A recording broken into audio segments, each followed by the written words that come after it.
Today I'm here with Alissa. Alissa has been doing Speak Italian with Confidence for a few weeks now, and he's been kind enough to share his experience. So Alissa, you tell me like why first of all did you start to learn Italian? What is your dream attached to Italian? Well, basically, my dream probably a long time ago was to be able to come and retire in Italy and spend many months in Italy. Yeah. With Brexit and things like that, that's perhaps not quite so easy to do. But I still have a love of Italy and will still want to travel there. For example, next month I'm going for 4.5 weeks, and we'll be traveling around Italy. I'll be using public transport. I'll be eating in restaurants. And I want to be able to, when I go to Italy, is to be able to have meaningful conversations with people. Because some of the time I'll be traveling alone, and it's nice to interact and get in-depth knowledge and understanding, albeit I'm still learning the language, but still be able to have those conversations with people to understand all things, many things about food, about transport, about all the things that are interesting to do and find out about when I'm in Italy, and get something a little bit more than just skim the surface, have a bit more depth to my conversations. Mhm. And I totally agree. Also, I think this is the reason why many people that want to go and live in Italy want to learn a language is to get more depth to their experience, right? Because you wouldn't like to go there and just, yeah, speak something, but you don't know what you're talking about. Yeah, you need to have that interaction with That's people right. in shops and to be able to ask a bit more in depth about buying at the fresh food counter and those sorts of things, or going to the butcher's shop, or and have a proper where did your meat come from and what's their philosophy behind their selling of the meat and all those sorts of things. All the interesting stuff that I do in shops here. Mm, mm, mm, mm, mm. Yeah, and that's how you build a relationship, and that's how you create beautiful experiences in the end, right? Yeah. So before working together, you were already learning Italian for a while. Hmm. But what was actually your problem before we started? Well, I was learning a lot of grammar. I was using one of these online platforms, italki, for to find a teacher. And I was using one of these platforms to do this, and I was having regular sessions with the teacher. I was learning a lot of grammar, was starting to understand a lot, but seemed to have this sort of block, if you like, of not being able to. When she would ask me something, I would be frozen.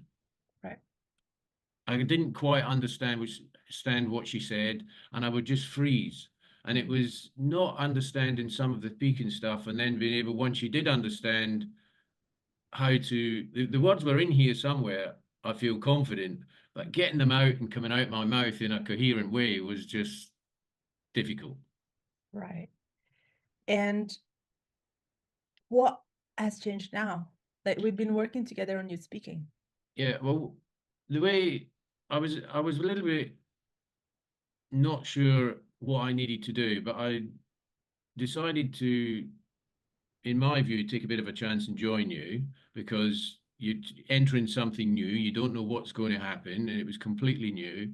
Mhm. And you work on this system where I record messages, and there's a pretty rapid interaction, from my recording to getting a response and back and forth. So there was a lot of listening for me to do.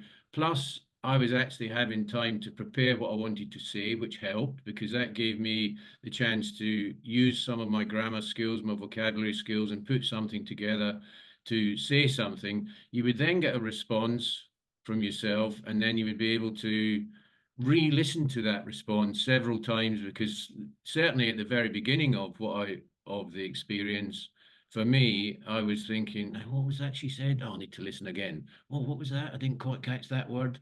And you could listen to it and tune your ear to the voice. And of course, you speak in a nice pace. It's a nice, calming, reassuring voice you have, and it was a nice pace, and it gave me the chance to build up the listening skills, and obviously preparing something to say, it was helping me build up my speaking skills.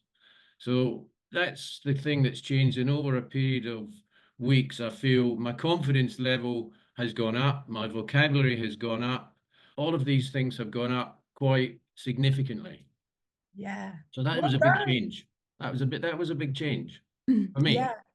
yeah. I am proud of you because I know that you've been doing it. Like are one of those students who have been on it. Like you've been doing it pretty much every day. You would Mm, not skip a day.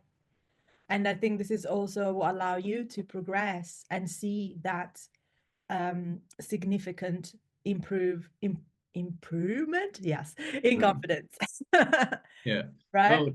Well, for me, one of the things that I did was once I had sort of made my decision that I wanted to sign up, Yes.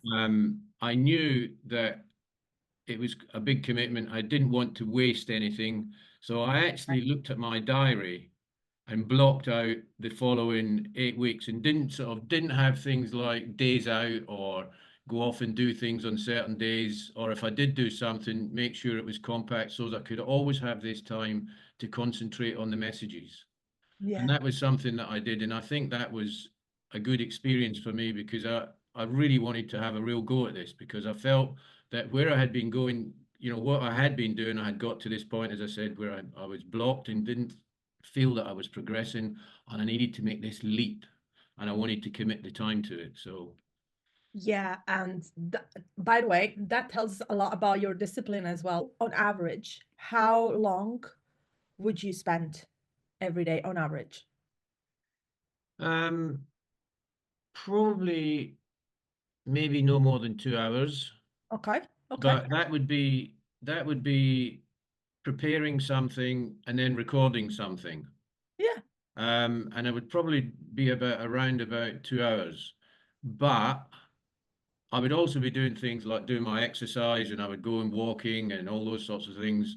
But my Right. brain was still thinking, I recorded this today. I wonder what I'll hear back. I wonder what Ermi will tell me.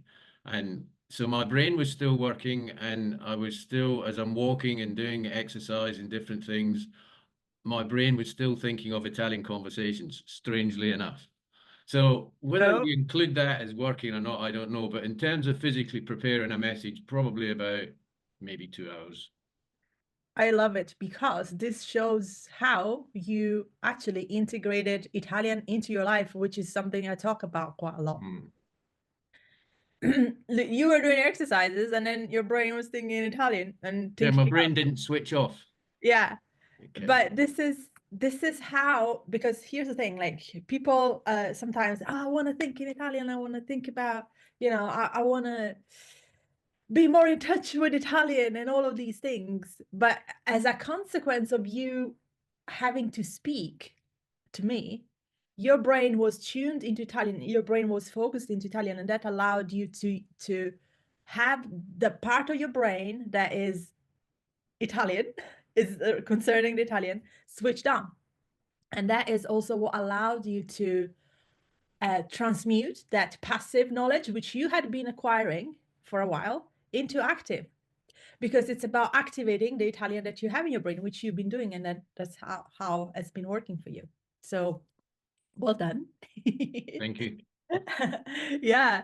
And another thing I wanted to ask is because you said it before, this was quite new, and I wanted to touch on this a bit because some people, uh, when they come and speak to me, they think that we are going to do lessons, right? What do Right, you? I would probably say they're not quite lessons Yeah. because they're a little bit different to your conventional sitting. You're like me sitting talking to you now, and you're Yes. the teacher. I'm the student. That would be Right. like a formal lesson. So they're quite different to that because I don't actually ever see you. No, you don't. But I hear your voice. And there's, it's a nice way in which you get the chance to think about things because you're not under pressure where you're in a classroom and the teacher asks you a question, you feel under pressure immediately to respond. You have time to respond to it. So you're doing this over this what was the platform we used? Yeah, the app we use to do voice messaging is Telegram at the Yes, moment. so Telegram. And it's you get the chance to to communicate via Telegram by recording something, then you wait for a response from you, which is all your corrections, and then you get to repeat it, and this interacts on a single topic, which will last, let's say, a week. Mm. And the interesting thing is, as the week goes by, you're getting a little bit more in depth into the topic, looking for new words and expressing different things, and then, communicating that via recording and getting the recording back. And it's quite a nice thing, because I was listening all day for hearing the ping of the voice message. Is that a response? Because I was so excited to get this response. It was actually, so it's quite a different, it is a lesson, because there's lots of corrections going on, and a lot of it's on voice, or the majority is on voice, but occasionally there's written things as well to clarify points or whatever. But it's just a nice learning, and it's a different learning environment, not one I've experienced before, and something I was probably a bit nervous about to start with, because I'm thinking, how's this going to work? Yes. But once I was into it the first week, my nerves just seemed to dissipate, and it just seemed to start to work. Yeah, it does. And Yeah, and I can't put my finger on why. I don't, in here, I don't know why, but you know. but the thing is, I love that you're sharing this, because many people have the same fear, like, oh, is it like, what is this thing? Like, is this actually work? Um, so in your case, like, what was your main fear? Because you also said, like, oh, what did you say before? Oh, I forgot. Something around the line of, I took a chance with you. What do you mean with that? What was the Well, chance? it was, I didn't, obviously you didn't come recommended. I did my research, and I've been researching other teachers, but when you're with someone, or when you're communicating with something that you've not come across before, you are, whatever way around it is, you will always be taking a chance on that person, that they're going to help you. Mm. Um, and that's really what I mean. But because I'm making a financial commitment, and that's important, that I feel confident that I'll get value for money. And Yeah, there's no easy way of answering that up front. So you correct. are taking a chance, or I felt I was taking a chance.